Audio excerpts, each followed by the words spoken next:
October 1944. The Eastern Front. A forward repair depot near Warsaw. The tank didn't look like a killer. That was the problem. In a rail yard filled with the twisted, blackened skeletons of T-34s and KV-1s. Steel ripped apart by German 88mm shells, turrets blown off, tracks melted into the mud. Tank number 404 was perfect. It sat alone at the edge of the depot, under the weeping gray sky. Its green paint was fresh. Its armor was smooth, unblemished by ricochets or penetrations. The red star on the turret was bright and proud. But no one would go near it. The snow around the treads was pristine, unbroken by footprints. Senior mechanic Mikhail Misha Volkov wiped the grease from his hands with a dirty rag and spat onto the frozen ground. He watched as 4 stretcher-bearers approached the tank. They moved slowly, reluctantly, like men approaching a sleeping dragon. "They're pulling them out now," said Sergeant Yuri, standing beside Misha. Yuri crossed himself. "God have mercy." Misha narrowed his eyes. "Superstitious nonsense, Yuri. It's a machine. Machines don't have souls." "Tell that to the 5th crew," Yuri muttered. "That's the 5th one, Misha. 5 crews in 2 months. All dead." Misha watched as the medics climbed onto the hull. They opened the commander's hatch. There was no smoke, no smell of burning flesh, no screams. They pulled the commander out first. Lieutenant Sokolov. He was a young man, 22. His body was limp. As they lowered him on ropes, Misha stepped forward. Sokolov's uniform was clean. There was no blood, no shrapnel wounds, no burns. But his face. Sokolov's eyes were wide open, staring at the sky with an expression of absolute, frozen terror. His mouth was twisted in a silent scream. "Dead?" Misha asked the medic. "Stone dead," the medic replied, his voice shaking. "Just like the driver, just like the gunner, just like the loader." "Gas?" Misha asked. "Carbon monoxide leak from the engine?" "We checked," the medic said. "The air inside is clean. No CO. No fumes." Their hearts just stopped. Misha looked at the tank. Number 404. It sat there idling quietly. The V2 diesel engine was purring with a smooth, rhythmic thrum. It was the best-sounding engine in the regiment. "Turn it off," Misha barked at the junior mechanic near the rear. "Kill the engine." The silence that followed was heavy. The assignment. Later that night, Misha was summoned to the command bunker. Major Voron was drinking vodka from a tin cup. He looked tired. "Sit down, Volkov." Misha sat. "Is this about 404, Comrade Major?" "We are pushing for the Vistula in 3 days," Voron said, slamming the cup down. "I need every tank, especially that one. It's an upgraded T-34-85, high-velocity gun, thick armor. It's a beast." "It's a coffin, sir," Misha said bluntly. "The men call it the Widowmaker. No one will get in it." "That is why I am assigning it to you," Voron said. Misha stiffened. "I am a mechanic, not a tanker. You are the best mechanic on the front." Voron leaned forward. "The doctors say it's heart failure. The priest says it's a curse. I say it's a mechanical fault that is killing my men. Find it, Volkov. Fix it, or I will send you to the penal battalion as infantry." Misha stared at the major. It was a death sentence either way. "Give me 24 hours, Misha said, "and I do it alone. I don't want anyone else inside until I know what it is." The belly of the beast. The next morning, the depot was empty. Misha stood before number 404. He walked around it. He inspected the tracks. Perfect tension. He checked the exhaust pipes. Clean. He ran his hand over the welded seams of the hull. The T-34 was built in the Chelyabinsk tractor plant. Rough, crude, but effective. The welds usually looked like scars. But the welds on 404 were different. They were smooth. Too smooth. Almost surgical. "Who built you?" Misha whispered. He climbed onto the rear deck. He opened the engine hatch. The massive V2 diesel engine gleamed with oil. It looked brand new. Misha took a deep breath and lowered himself into the turret. The interior of a Russian tank is usually a cramped, freezing hell of sharp edges and smell. It smells of unwashed bodies, cordite, diesel, and cabbage. Inside 404 it smelled sterile, like ozone, and cold metal. Misha sat in the commander's seat. He looked through the periscope. The glass was clear. He checked the ventilation system. If exhaust fumes were leaking in, that would explain the deaths. Carbon monoxide puts you to sleep. But the crews didn't look asleep. They looked terrified. He dismantled the intake fans. The filters were clean. The gaskets were tight. No leaks. It's not gas, Misha muttered. He moved to the gunner's seat. He checked the breech of the 85mm cannon. It was well-oiled. Then he felt it. A vibration. The tank was off. The engine was cold. The battery was disconnected. But when he pressed his hand against the steel wall of the turret, he felt a faint, high-frequency hum. It was so subtle that if he had been wearing gloves, he wouldn't have noticed it. Hum felt like the metal itself was shivering. Misha pressed his ear against the armor plate. Silence. But when he touched it, vibration. What are you? He crawled down into the driver's compartment. This was the most cramped spot.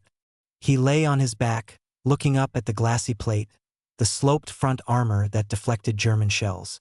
He shone his flashlight into the corners. There, tucked behind the clutch pedal, he saw something odd. Usually, the floor of a tank is a mess of bolts and access panels. But here, the steel floor plate seemed to have been cut and rewelded. There was a seam that didn't match the blueprints. Misha took out his hammer and chisel. He tapped the floor. Clang. Solid steel. He moved the chisel 6 inches to the left. Thud. Hollow. There was a cavity beneath the floor of the driver's compartment.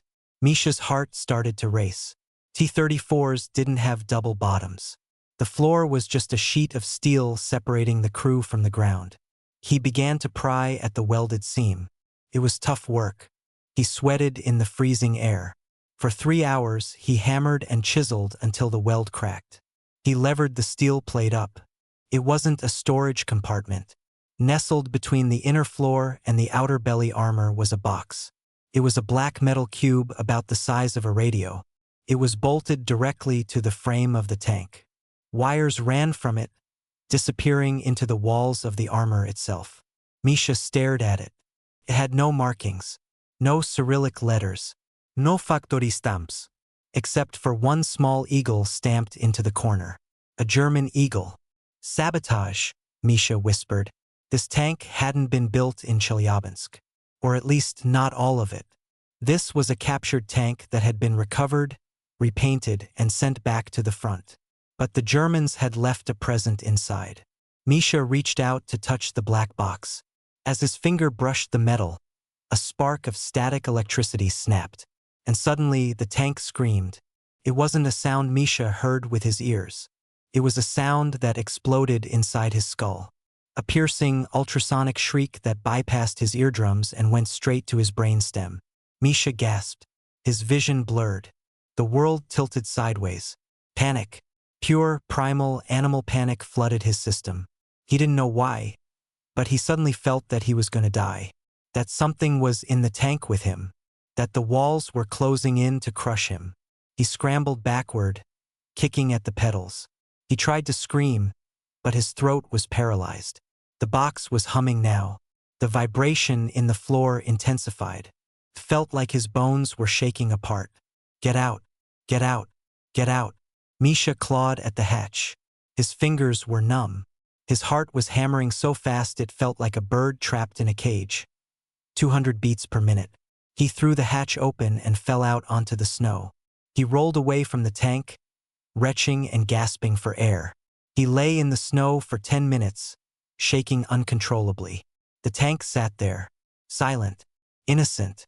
Misha wiped the vomit from his chin. He looked at the black box through the open hatch. It wasn't a bomb. It was something worse. He stood up, his legs wobbling. He needed tools. He needed a blowtorch. He needed to cut that thing out. But as he turned to run toward the workshop, he saw Major Petrov standing there. "Well, Volkov?" the major asked. Did you find the ghost? Misha looked at the officer. He couldn't explain the sound. He couldn't explain the terror. I found something, Misha said. German tech, hidden in the floor. Good, Petrov smiled. Rip it out. We move out at dawn. Sir, you don't understand, Misha said. It's wired into the hull, into the armor itself. If I cut the wires. If you cut the wires, what? I think it's a trap, sir. A booby trap. Then be careful. Petrov turned away. You have until dawn, Volkov. Or you're riding inside it when we attack. Misha watched him go. Then he looked back at number 404. The hatch was open like a mouth. Misha grabbed his heavy cutters. He walked back to the tank. He wasn't going to let this machine beat him. He climbed back in. He reached for the black box. He found the main wire bundle. He raised the cutters. Click. He cut the red wire. The humming stopped instantly. The sense of dread vanished. The tank felt dead. Just cold steel. Misha laughed. A hysterical, relieved laugh. Got you, you German bastard. He reached in to pull the box out. But as he pulled it free, he saw what was underneath it. The box wasn't the weapon. The box was just the trigger. Underneath the box, embedded in the belly armor, was a glass tube. Inside the tube was a silver liquid that swirled mesmerizingly. And running through the liquid was a filament that was now glowing a soft, pulsating blue. Misha froze. He had cut the wire that kept the system off. The tank gave a low groan. The engine started by itself. The hatch slammed shut above Misha's head. The lock clicked. He was trapped. And the blue light in the glass tube began to pulse faster. The belly of the beast. The lock on the hatch didn't just click. It slammed home with the finality of a prison cell door. Misha hammered his fists against the steel roof of the turret. Hey, open up. I'm in here. His voice sounded flat, swallowed by the sudden, unnatural pressure inside the tank. The air felt heavy, like it was charged with static electricity. The hair on his arms stood up. Below him, in the driver's compartment, the glowing blue filament in the glass tube was pulsing. Thrum, thrum, thrum. It matched the beat of his own heart. Then the tank lurched. Misha was thrown against the breech of the 85mm gun. The V2 diesel engine roared to life, revving to a deafening RPM without anyone touching the throttle. The gears ground together, screech-clunk, shifting into first, then second. The tank began to move. Misha scrambled down into the driver's seat. Stop! You piece of junk! Stop! He grabbed the steering levers, laterals. They were frozen, solid iron bars that wouldn't budge an inch. He stomped on the clutch. It was locked to the floor. He kicked the brake. Nothing. The controls were disconnected. The tank was driving itself. The escape. Through the driver's periscope, Misha saw the repair depot rushing past. He saw Major Petrov running out of the bunker, waving his arms, shouting something that was lost over the roar of the engine. He saw the shocked faces of the other mechanics as the T-34 smashed through the wooden perimeter fence, splintering the posts like matchsticks. Where are you going? Misha screamed at the dashboard. The tank turned. It swung its nose west, toward the front line, toward the Vistula River, toward the Germans. The frequency, the blue light in the tube began to change color. It shifted from a cool azure to a sickly, pale violet. And the sound returned. It wasn't the scream from before. It was deeper now, a low-frequency vibration that rattled Misha's teeth. It resonated in his chest cavity. Infrasound.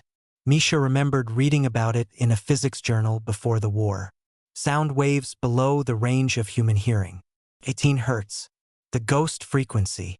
Scientists said it could cause hallucinations, anxiety, and if powerful enough, organ failure.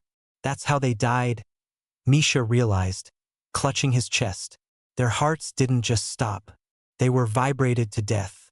The German device was an amplifier. It used the tank's own hull as a speaker cone. The armor amplified the frequency, turning the crew compartment into a resonance chamber. A microwave oven for the human nervous system. The previous crews hadn't been killed by magic. They had been killed by physics, the hallucinations. As the tank tore across the frozen fields of Poland, the frequency increased. Misha's vision began to swim. The shadows in the corners of the tank started to move. He looked at the gunner's seat. Someone was sitting there, a man in a Soviet uniform. His face was blue, eyes wide with terror. "It won't stop," the phantom gunner whispered. The voice sounded like it was coming from inside Misha's head. "It burns the brain." Misha blinked, shaking his head violently. "You're not real. You're a frequency. You're a sound wave." He looked at the loader's seat. Another figure, a boy crying blood. "Turn it off, Misha." The boy sobbed. "Please, turn it off." Misha squeezed his eyes shut. "Get out of my head." He grabbed a wrench from the floor. He smashed it against the glass tube under the seat. Clang. The glass didn't break. It didn't even scratch. It was reinforced, bulletproof quartz. The violet light pulsed brighter. The vibration got stronger. Misha's nose began to bleed. He wiped it away. The blood looked black in the strange light. No man's land. The tank was picking up speed. 40 km/h, 50 km/h. It was pushing the engine to the breaking point. Through the slit, Misha saw the landscape change. The pristine snow gave way to cratered black mud. Shattered trees. Barbed wire. The front line. Boom. An explosion rocked the tank. A Soviet artillery shell landed 20 meters to the right. "They're shooting at us," Misha realized. "Our own boys are shooting at us." To the Soviet lines, this was a rogue tank charging toward the enemy. A defector, or a stolen vehicle. The radio crackled to life. Misha hadn't touched it. Identify. Tank 404. Stop your engine or we will fire for effect." Misha grabbed the headset. "This is Senior Mechanic Volkov. I have no control.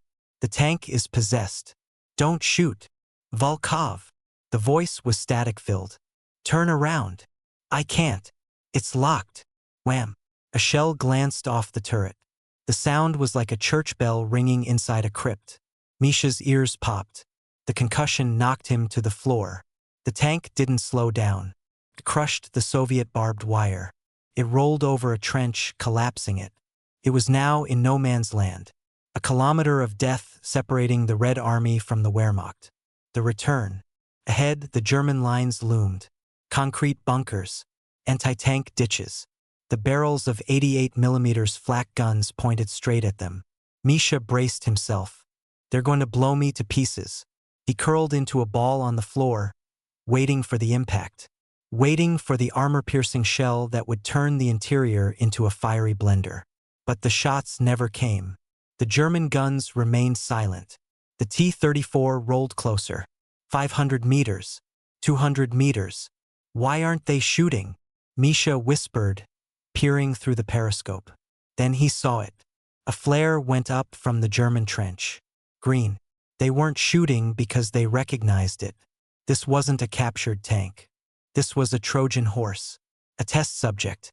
The Germans had released it into the wild to test their new weapon on Russian crews. And now it was coming home to download the data. The tank slowed down. It shifted gears. It rolled smoothly through a gap in the German tank traps. It came to a halt in front of a massive concrete bunker. The engine idled, but the vibration, the infrasound, didn't stop. It hovered right at the edge of pain. The welcome committee. Misha lay on the floor, gripping his wrench. He was a mechanic, not a soldier. He had a pistol, a TT-33 with 7 rounds. The hatch above him clicked. The electronic lock disengaged. It swung open. Cold winter air rushed in, mixing with the ozone smell of the device. "Willkommen zu Hause, number 404. A voice called down in German. "Welcome home, number 404. Misha held his breath. A face appeared in the hatch opening. A German officer in a black greatcoat. He wore thick, industrial earmuffs. The German looked down and saw Misha. He looked surprised. "A passenger?" The German smiled. "Interesting." The amplitude was set to lethal levels. "You must have a very thick skull, Ivan." The officer pulled a Luger pistol. Come out. Hands first. Misha's mind raced. He was surrounded. Inside a German base. The tank was a weapon that could kill without firing a shot. And he was the only one who knew how it worked. He dropped the wrench. He raised his hands. Don't shoot, Misha said in broken German.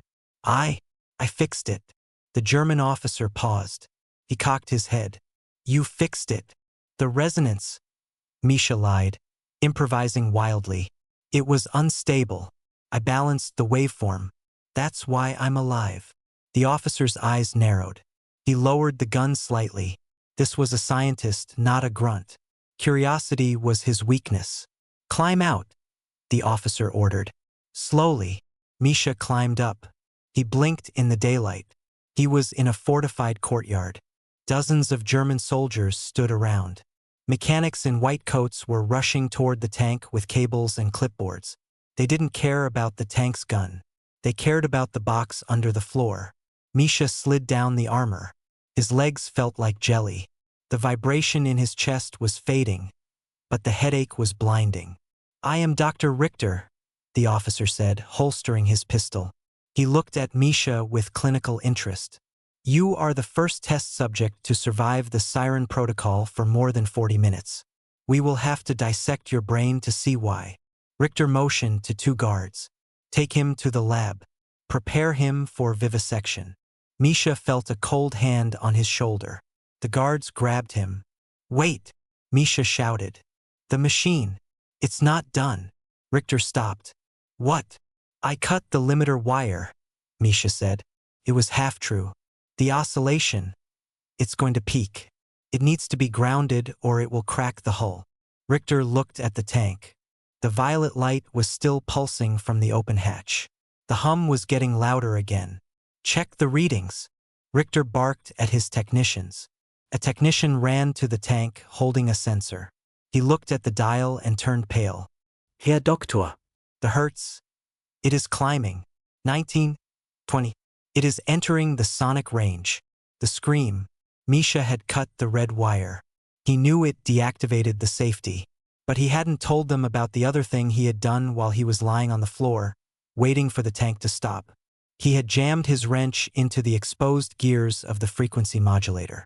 The tank wasn't just humming now. It was whining. A high-pitched screech began to emanate from the open hatch. The technicians covered their ears. Turn it off. Richter screamed. Cut the power. I can't, the technician yelled. The casing is electrified. The sound rose in pitch. It shattered the glass of the truck headlights nearby. Cracked the monocle in Richter's eye. Misha saw his chance. The guards were clutching their heads, distracted by the sonic assault. Misha drove his elbow into the gut of the guard on his right. He grabbed the MP-40 submachine gun from the soldier's shoulder. He didn't shoot the Germans. He aimed at the open hatch of Tank 404. He aimed at the floor, where the glass tube and the silver liquid were exposed. You want a dissection? Misha gritted his teeth. Here is your dissection. He pulled the trigger. RATTATTATTAT. The bullets flew into the tank. They smashed into the driver's compartment. One of them hit the quartz tube. The tube shattered. The silver liquid, an exotic, unstable mercury isotope, spilled out onto the hot electrical coils of the amplifier. The reaction wasn't an explosion. It was a pulse. A shock wave of pure sonic energy erupted from the tank. It didn't throw shrapnel. It threw force. It hit the Germans like a physical hammer. Richter was thrown backward 10 feet, blood pouring from his ears. The technicians collapsed, their equilibrium destroyed. Misha, standing in the shadow of the tank's hull, was shielded from the worst of it, but the shockwave still knocked the wind out of him. He scrambled to his feet. The courtyard was a scene of chaos. Men were stumbling around like drunks, vomiting, unable to stand up. The siren had screamed its last song, and it had deafened its masters. Misha looked at the gate. It was open, but he couldn't outrun bullets if they recovered. He looked back at Tank 404. It was smoking. The device was destroyed, but the tank was still a T-34. and the engine was still running. Misha climbed back up the hull. He jumped into the turret. The vibration was gone. The ghost was dead. Now it was just 30 tons of Soviet steel. He dropped into the driver's seat. He kicked the wrench loose from the gears. The controls freed up. He slammed the tank into reverse. The tracks churned the mud. He crushed the scientist's equipment. He spun the tank around. The 85mm gun swung past the bunker. Misha grabbed the firing lanyard. The gun was still loaded from the depot. Auf Wiedersehen, Misha whispered. He pulled the lanyard. Boom! The shell smashed into the concrete bunker at point-blank range. The explosion blew the steel doors off their hinges. Misha slammed the tank into forward gear. He floored the accelerator. He was going back to the Russian lines. But he wasn't going back empty-handed. He was bringing the Widowmaker home. The Gauntlet. Misha Volkov was driving a dead man's tank through the valley of the shadow of death. The T-34-85 roared, its engine straining against the red line. The mud of no man's land flew up in geysers behind the tracks. Behind him, the German base was an anthill of angry hornets. Sirens wailed. Flares popped into the sky. Misha didn't have a radio headset on. He didn't need one to know what was happening. He looked into the rearview mirror, a polished piece of steel taped to the periscope. A monster was emerging from the smoke of the German lines. It was boxy, massive, painted in winter camouflage. Tiger Eye. The German heavy tank lumbered forward, crushing the wreckage of the fence Misha had just driven through. Its 88mm gun, the most feared weapon on the Eastern Front, swung slowly, searching for the fleeing Russian tank. "Come on, you pig!" Misha screamed at the T-34. "Move!" He slammed the tank into fourth gear. The suspension groaned as he hit a shell crater, the 30-ton machine catching air for a terrifying second before slamming back down. The Soviet hammer. Ahead, the Soviet lines were waking up. Major Voron stood in the trench, binoculars pressed to his eyes. He saw Tank 404 returning. He saw the German base active behind it. "Traitor," Voron spat. "He defected, gave them the intel, and now he's coming back? Or maybe it's a German crew driving it." "Orders, Comrade Major?" the artillery captain asked. "Destroy it," Voron said coldly. "I want that cursed machine turned into scrap metal. Open fire." Whomp, whomp, whomp. The Soviet anti-tank guns opened up. Misha saw the flashes from his own lines. "Nu, nu, nu." Misha yelled. He was the nail between two hammers. Behind him, the German Tiger. Ahead of him, the Soviet army. Both wanted him dead. A 76mm shell from the Soviet side whistled past his turret, missing by inches. The shockwave rattled his teeth. He couldn't call them. The radio was still tuned to the German frequency, and he couldn't drive and fiddle with the dials at the same time. He had to make a choice. If he kept driving forward, the Soviets would kill him. If he stopped, the Tiger would kill him. Think, Misha, think. He needed a signal. He needed to show Voron whose side he was on. He looked at the Tiger in the mirror. It had stopped to fire. That was the German doctrine, halt to shoot. Misha slammed on the left brake lever. The T-34 skidded violently in the mud, spinning 180 degrees. He was now facing the Tiger, and his rear was exposed to the Soviets. It was a suicidal maneuver. He was presenting his thinnest armor to the Russian guns. But he had to take the shot. The duel. Misha locked the parking brake. He scrambled out of the driver's seat and clawed his way up into the turret. The tank was rocking on its suspension. He jumped into the gunner's seat. He grabbed the elevation wheel. The Tiger was 800 meters away. Filled the sight. The Tiger fired first. Crack. The 88mm shell flew over Misha's head. The Germans had miscalculated the range because of Misha's sudden spin. The shell exploded in the mud behind him, spraying the T-34 with shrapnel. "My turn," Misha grunted. He looked at the breech. The gun was loaded. He had loaded it back at the depot. An armor-piercing round, AP. He put his eye to the scope. The -16 Tanzanian shillings sight magnified the German tank. He could see the muzzle brake of the 88mm smoking. He could see the driver's vision slit. The Tiger's front armor was 100mm thick. Misha's 85mm gun could penetrate it, but only if he hit it flat. But the Tiger was angling its hull. "Tracks," Misha whispered. "Break his legs." He spun the traverse wheel. The turret whined. He aimed for the massive drive sprocket on the Tiger's right track. He pressed the foot pedal trigger. Boom! The tank bucked violently. The smell of cordite filled the turret. Misha watched the tracer streak across the field. Strike. Sparks showered off the Tiger's front right side. The heavy steel track snapped like a watch strap. The tension in the track caused it to unspool, whipping into the air. The Tiger lurched to the right, spinning out of control. It slid sideways into a deep anti-tank ditch. Tipped, its gun jamming into the mud. It was mobility killed. The signal. Misha didn't celebrate. He grabbed a fresh shell from the rack, a high explosive. Round this time, he struggled with the 9 kilograms weight. He wasn't a loader. He jammed it into the breech. Clang. He climbed up and popped the commander's hatch open. The Soviet shelling had stopped. Major Voron was watching through his binoculars. He had seen the T-34 spin around. He had seen it kill the Tiger. "Cease fire," Voron shouted. "Cease fire. That's our boy." Misha stood halfway out of the hatch. He grabbed the flare pistol from his belt, the one he had stolen from the German guard. He fired a green flare into the air. Then he waved his arms frantically. A cheer went up from the Soviet trenches. Misha dropped back down. He crawled back to the driver's seat. He put the tank in gear. He drove the last 500 meters to the Soviet lines not as a target, but as a victor. The crash. He didn't make it to the motor pool. As he crossed the Soviet trench line, the T-34's engine finally gave up. The abuse of the infrasound vibration, the redlining, and the combat driving had cracked the block.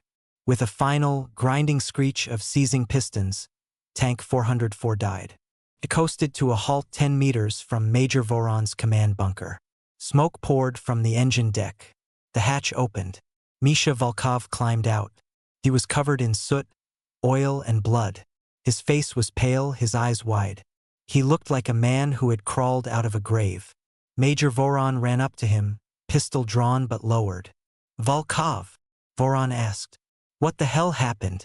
You stole a tank, invaded Germany, and came back." Misha slid down the fender and sat in the snow. He pulled a pack of cigarettes from his pocket.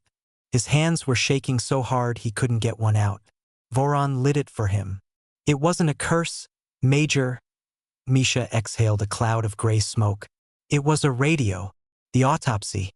2 hours later, the tank was surrounded by NKVD officers and engineers. Misha led them to the driver's compartment. He pointed to the shattered remains of the quartz tube and the melted black box.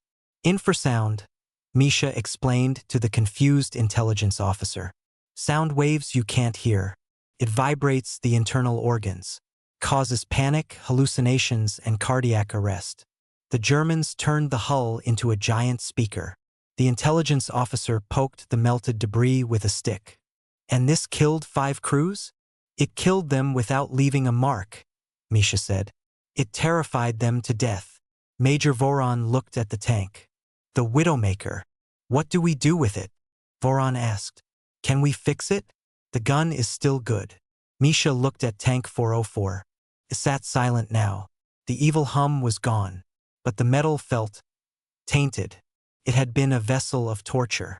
"Burn it," Misha said softly. "What?" "It's a prototype," Misha said. "If we keep it, Moscow will want to study it. They will build their own. Then the Germans will build bigger ones. Soon we won't be shooting each other. We'll be vibrating each other's brains out from 5 kilometers away. It's a dirty weapon, Major. It's not war. It's an abomination." Voron looked at Misha. He saw the fatigue in the mechanic's eyes. He saw the moral weight of what he had experienced. Voron turned to the NKVD officer. "The engine is seized," Voron reported loudly. "The transmission is shattered. The hull integrity is compromised by chemical leakage. It is combat ineffective." The NKVD officer shrugged. Scrap it, then. The bonfire. That night, they didn't just scrap it. Misha and a few other mechanics doused the interior of Tank 404 with gasoline. They threw in magnesium flares. Misha stood by the open hatch. He looked inside one last time. For a second, he thought he saw the blue light pulsing. He thought he heard the hum. He threw his cigarette into the hatch. Whoosh! The fire roared. It consumed the driver's seat where he had been trapped. It melted the wiring. It purged the iron coffin of its ghosts. As the flames licked the night sky, Misha walked away. He touched his chest. His heart was beating. A steady human rhythm. Epilogue. The silence. Berlin. May 1945. The war was over. Misha Volkov sat on a bench near the Reichstag. He was a master sergeant now. He had survived the march to Berlin repairing trucks and tanks. He watched the victory parade. T-34s rolled by, their diesel engines clattering. The crowd cheered. A young soldier sat next to him. Great machines, aren't they? The soldier asked, pointing at the tanks. Invincible. Misha looked at the steel beasts. He respected them. He feared them. They are just machines, kid, Misha said. Metal and oil. Did you ever drive one? Misha smiled, a thin, crooked smile. He tapped his ear. He still had a slight ringing in it, a souvenir from the sonic scream. Once, Misha said, I took one for a test drive, but I didn't like the radio station. He stood up and walked away, leaving the noise of the victory behind him. He sought the quiet, because Misha Volkov knew that sometimes the most dangerous thing on the battlefield isn't the explosion you hear. It's the silence that screams. The end.